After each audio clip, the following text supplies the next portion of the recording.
lady to spy on Papadopoulos in August. They lied to the FISA court in September, and they did all this without any basis for launching the investigation to begin with. How do we know that? How do we know there was no basis? They told us. Now, they didn't want to tell us, but thanks to Rick Grinnell, who released the transcripts of their testimony, we now know there was no basis for them to start the investigation in the first place. Sally Yates, Rhodes, Samantha Power, Susan Rice. Here's what Susan Rice says. I don't recall intelligence I would consider evidence of a conspiracy. How about James Clapper? I never saw any direct evidence that the Trump campaign or someone in it was conspiring with the Russians to meddle with the election. Say that again. I never saw evidence that the Trump campaign was conspiring, and yet they investigate him. There was never a proper predicate. So why'd they do it? There was no reason to do it. Why'd they do it? They told us that too. Peter Strzok, August 2016, asked, is Trump going to win? What's his response? Remember, this is Peter Strzok. This is the guy who ran the investigation. No, he's not. We'll stop it. August, Peter Strzok says, we'll stop Trump. September, they spy on Papadopoulos. October, they use the fake dossier to lie to the court. But guess what happens in November? Guess what happens in November? November 8th, 2016, the American people get in their way. 63 million of them to be exact. Now everything changes. Now the real focus is, wow, wait a minute, we didn't stop him. He won. Now what do they have to do? They have to do the cover-up. And who do they have to go after? Who's target number one in their cover-up? The former head of the Defense Intelligence Agency, the guy who's about to become National Security Advisor to the President of the United States, Michael Flynn. They can't have him hanging around because he'll figure it out. So they decide to go after Michael Flynn, three-star general, served our country for over 3 decades. And we know they went after him because they told us that too. Bill Priestep, head of counterintelligence at the FBI, the day they interview Flynn, January 24th, 2017, his notes say what? What's our goal? To get Flynn to lie so we can prosecute him or to get him fired? Think about what the Obama, Biden, DOJ, what their administration did in the last month. The last month they were in power. January 4th, the agents investigating Flynn want to drop the case. Comey tells them no. January 5th, they have the now famous meeting in the Oval Office. Obama, Biden, Rice, Comey, all of them are in there. They're plotting their strategy, how they're going to get Flynn. January 6th, Comey goes up to Trump Tower, briefs President-elect Trump on the dossier that they already know is false, just so they can leak it to the press, and the press will write the story that they briefed the president on the dossier. And then, of course, January 24th, the day they go set up Michael Flynn in his interview. Guess what else they did? Guess what else they did between Election Day and Inauguration Day? That 2-month time, guess what else they did? 38 people, 49 times unmasked Michael Flynn's name. Comey, Clapper, Brennan, Biden, 7 people at the Treasury Department unmasked Michael Flynn's name, for goodness sake. And of course, Flynn resigns on February 13th. Flynn resigns on February 13th. Now the cover-up is complete. Flynn's gone. Everything's fine, they think, until May 9th, 2017, when President Trump fires Jim Comey. Now they got a problem again. The guy who was going to keep it all quiet, he's been fired. Now, how do they continue the cover-up? Real simple. Jim Comey leaks his memos with the express purpose of getting a special counsel appointed to investigate something they already know is not true. And that's exactly what happened. We get 2 years, 19 lawyers, 40 agents, 500 witnesses, 2,800 subpoenas, and a $30 million cost to the taxpayer, and they come back with nothing. Absolutely nothing.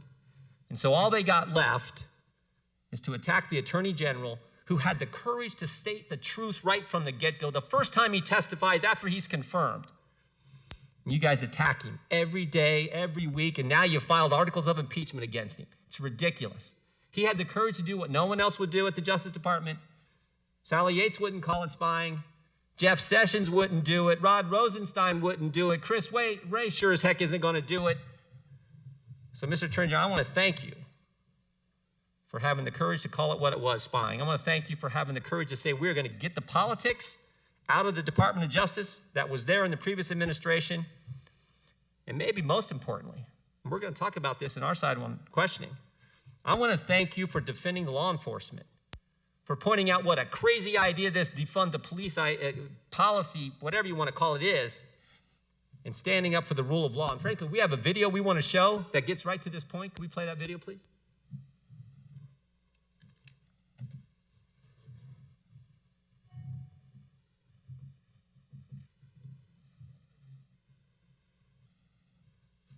Clear in how I characterize this. This is mostly a protest.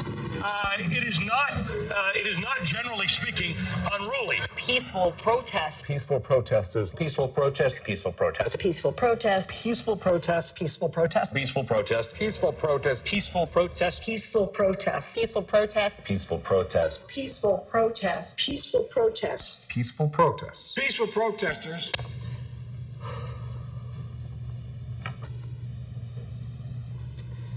On behalf of myself, my children, and the family of David Dorn, we'd like to thank friends, neighbors, co-workers, and the community for showing all the love and support we've suffered through the tragic loss of my husband, my beloved husband, David Dorn.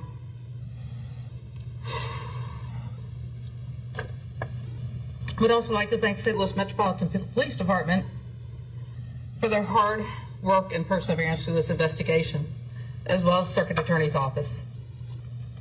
He dedicated his life to the city of St. Louis, retiring at the rank of captain after 38 years of distinguishable service. Then as a chief of Moline Acres for almost 6 years. During those years, he's touched so many lives as a friend, mentor, co-worker, and guardian. His life was senselessly taken from me, from us, by an opportunist who had no regards for human life or the law.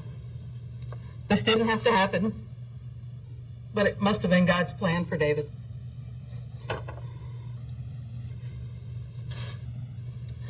We need to come together as a community and do better. We need to teach our young people that life is very precious. We as a family are going to be taking some time to focus our attention on healing, which is very important as we move forward.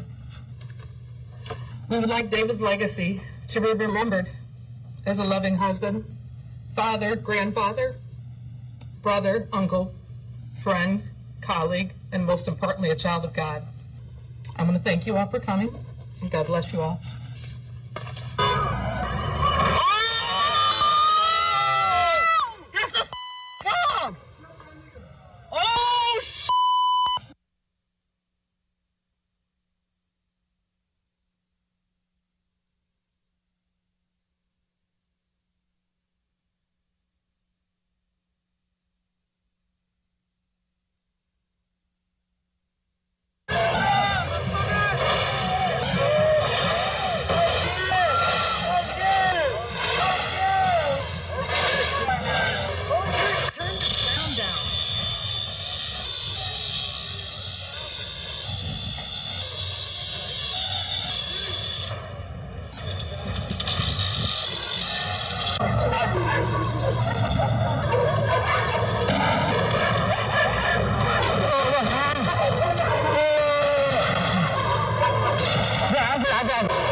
tell me what to do.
Well, I hope that Mr. Jordan will never complain about the length of my opening statement. Without objection, I am going to insert the committee's audio-visual policy into the record of this hearing, and note that the minority did not give the committee the 48-hour notice required by that policy. Without objection, all other opening statements will be included in the record. I will now introduce today's witnesses. William Barr has served as the Attorney General of the United States since February 14, 2019, having previously served in the same position from 1991 to 1993 under President George H.W. Bush. He also served as Deputy Attorney General and Assistant Attorney General of the Office of Legal Counsel under the Bush administration, was a member of the Domestic Policy Staff under President Reagan, served in the Central Intelligence Agency, and was a law clerk for Judge Malcolm Wilkie of the U.S. Court of Appeals for the D.C. Circuit. In addition to his significant public service, he also has extensive experience practicing law in the private sector. Attorney General Barr received his A.B. and M.A. from Columbia University and a J.D. from George Washington University School of Law. We welcome the Attorney General and we thank him for participating today. Now, if you would please rise, I will begin by swearing you in. Would you raise your right hand, please? Or left hand? Do you swear or affirm under penalty of perjury that the testimony you're about to give is true and correct to the best of your knowledge, information, and belief, so help you God? Let the record show the witness has answered in the affirmative. Thank you, and please be seated. Please note that your written statement will be entered into the record in its entirety. Accordingly, I ask that you summarize your testimony in 5 minutes. To help you stay within that time, there is a timing light on your table. When the light switches from green to yellow, you have 1 minute to conclude your testimony. When the light turns red, it signals your 5 minutes have expired. Mr. Barr, you may begin. Good morning, Mr. Chairman, Ranking Member Jordan. I'm pleased to be here this morning. On behalf of the Department of Justice, I want to pay my respects to your colleague, Congressman John Lewis, an indomitable champion of civil rights and the rule of law. I think it is especially important to remember today that he pursued his cause passionately and successfully with unwavering commitment to nonviolence. As I said in my confirmation hearing, the Attorney General has a unique obligation. He holds in trust the fair and impartial administration of justice. He must ensure that there is one standard of justice that applies to everyone equally, and that criminal cases are handled even-handedly based on the law and the facts and without regard to political or personal considerations. And I can tell you that I've handled criminal matters that have come to me for decision in this way. The President has not attempted to interfere in these decisions. On the contrary, he has told me from the start that he expects me to exercise my independent judgment to make whatever call I think is right, and that is precisely what I've done. Indeed, it's precisely because I feel complete freedom to do what I think is right that induced me to serve once again as Attorney General. As you just said, Mr. Chairman, I served as Attorney General under President George H.W. Bush, and after that I spent many years in the corporate world. I'm almost 70 years old. I was almost 70 years old and slipping happily into retirement. I had nothing to prove, and I had no desire to return to government. I had no prior relationship with President Trump. Let me turn briefly to the several pressing issues of the day. The horrible killing of George Floyd in Minneapolis understandably jarred the whole country and forced us to reflect on longstanding issues in the nation. Those issues obviously relate to the relationship between law enforcement and the African American community. Given our history, it's understandable that among Black Americans there's at least some ambivalence and often distrust toward the police. Until just last 50 years ago or so, our laws and our institutions were explicitly racist, explicitly discriminatory.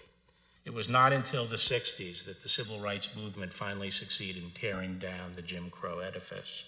Our laws finally came to formally embody the guarantee of equal protection. And since then, the work of securing civil rights has rightly focused on reforming institutions to ensure they better conform to our laws and to our aspirations. That work, it's important to acknowledge, has been increasingly successful.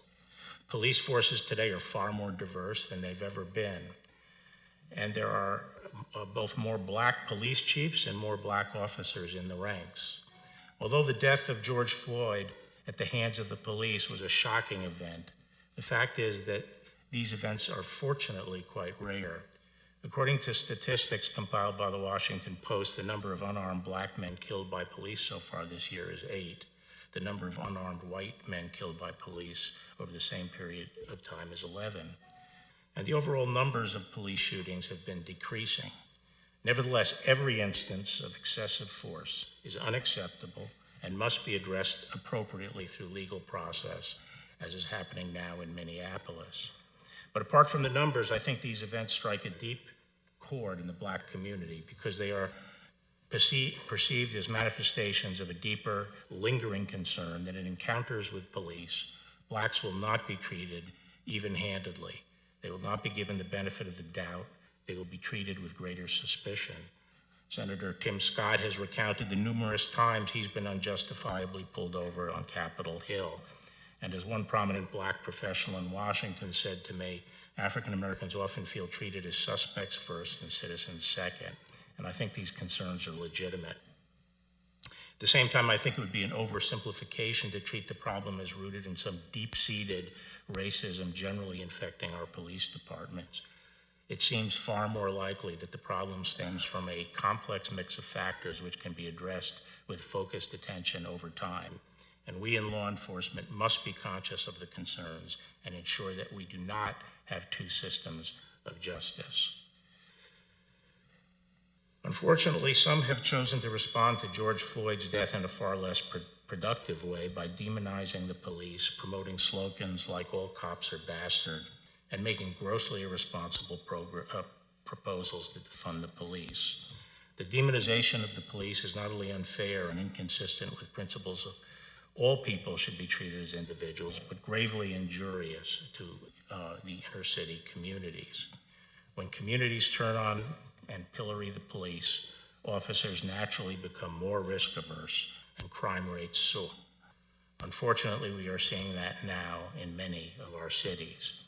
The threat to Black lives posed by crime on the streets is massively greater than any threat posed by police misconduct. The leading cause of death for young Black males is homicide.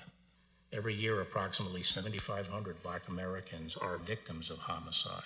The vast majority of them, around 90%, are killed by other Blacks, mainly by gunfire. Each of those lives matter. It is for this reason that in selected cities where there has been an upsurge in violent crime, we are stepping up and bolstering the activities of our joint anti-crime task forces. Finally, I want to address a different breakdown in the rule of law that we've witnessed over the past 2 months. In the wake of George Floyd's death, violent rioters and anarchists have hijacked legitimate protests to wreak senseless havoc and destruction on innocent victims. The current situation in Portland is a telling example. Every night for the past 2 months, a mob of hundreds of rioters have laid siege to the federal courthouse and other nearby federal property. The rioters have come equipped for fight, armed with powerful slingshots, tasers, sledgehammers, saws,